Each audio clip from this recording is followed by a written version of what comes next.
Hey guys, today I'm going to go over some glitches I found to easily make your way through the new and the old mines in the Dinkum Bloomin' Springs update.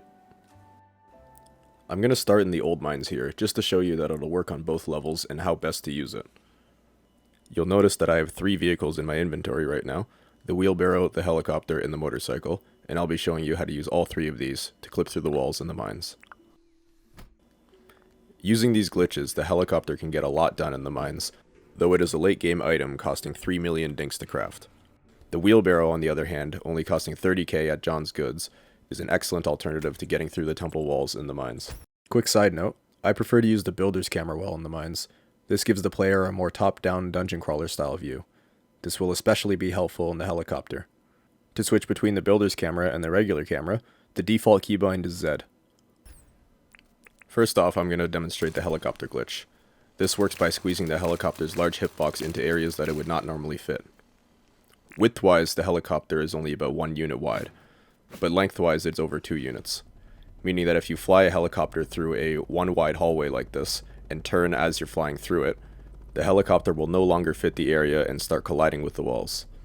The game will then want to push the helicopter into the closest free area, in this case upwards, and you will be pushed into the upper part of the mines.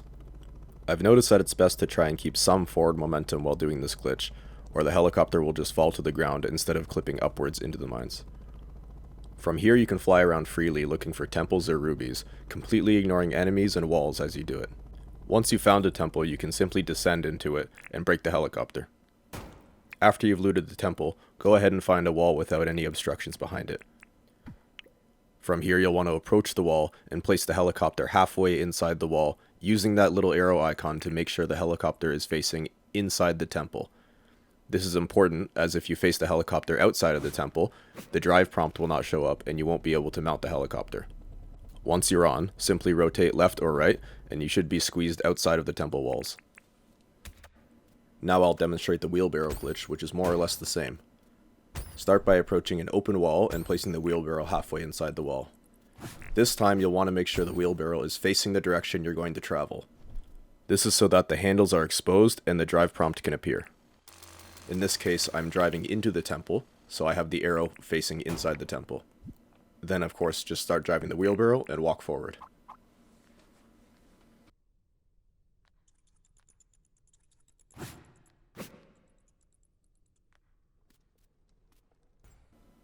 And once again for the motorcycle, this glitch is almost identical to the wheelbarrows.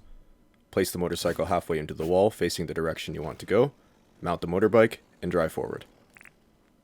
Although creating a hallway as shown at the beginning of the video can make executing the glitch a little bit easier, here's an example of me executing the helicopter glitch with natural cave generation.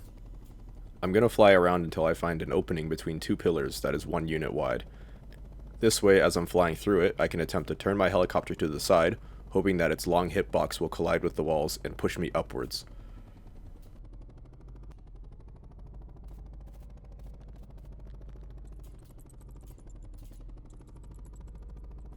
In the occasion that you accidentally dismount your helicopter and clip it into the rocks, the helicopter will still exist, you just have to dig it up.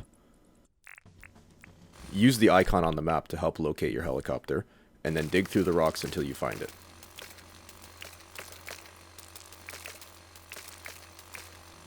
Now I'll be heading into level 2 of the mines, which if you didn't already know, requires 4 ruby shards to access.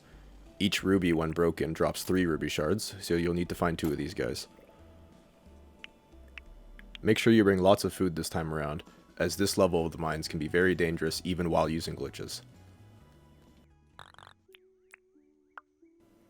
One thing you'll notice in this level of the mines is that the walls cannot be broken by any means. Because of this, we'll have to use the natural generation to clip outside of the map with the helicopter.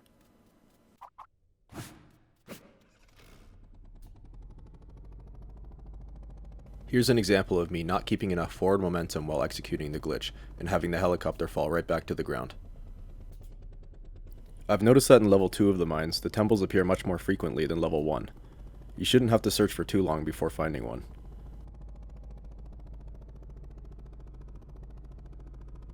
Be a little more careful around these temples, as I've noticed some of the hitboxes extend all the way upwards, causing you to bump into them while flying. After a near-death experience here, I found that jumping on these lampposts are a good way to stay safe. so long as the lampposts are far enough away from the piranha plants, who can still hit you with ranged attacks. And once you're finished looting, you can use any of the 3 methods I showed you to leave the temple.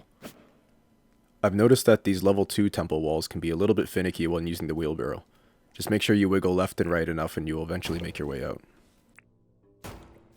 It's a good idea to bring keys or an extra wheelbarrow in case you get trapped or lose an item within the temple walls.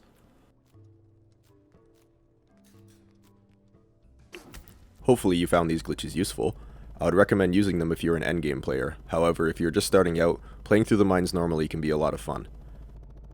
Let me know if you think I missed anything, and thanks for watching.